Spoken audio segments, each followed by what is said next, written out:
Hello! I'm very excited about these next several videos that I'm going to do.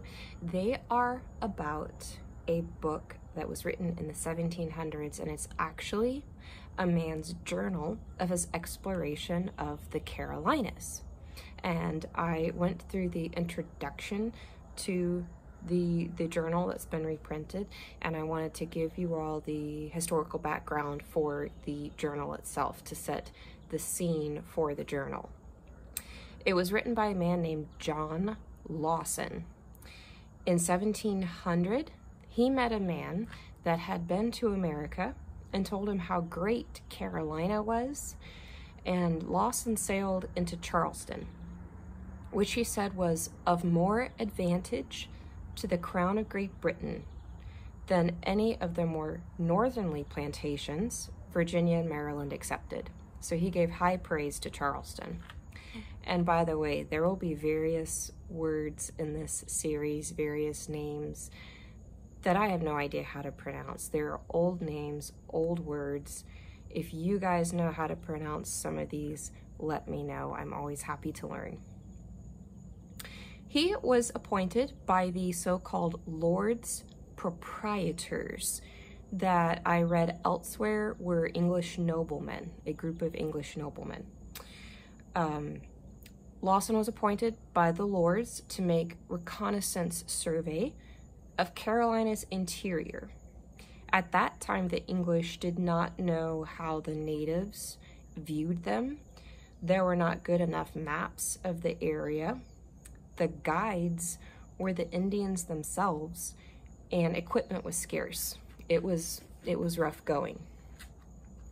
Lawson met the king of the Santee Indians. One interesting note about that is that one of the natives was 7 feet tall, reportedly. He was the best known hunter of that tribe. One town that Lawson went to on his journeys was the Kiawe town. That's one of those I have no idea how to pronounce. But later, nobody knew what he was talking about. That's because it got lost, so to speak, in history. Archaeologists found the town along Caraway Creek, and UNC researchers have now excavated it. In total, Lawson's trip around the Carolina region was about 550 miles. Now, the title page of his journal says it was 1,000 miles. That's quite a disparity, 550 and 1,000.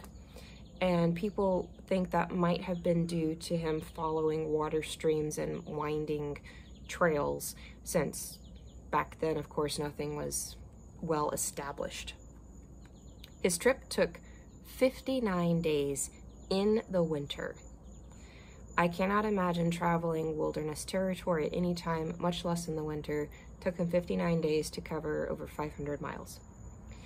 And he kept a journal for notes on his trip and on the plants and the animals that he saw.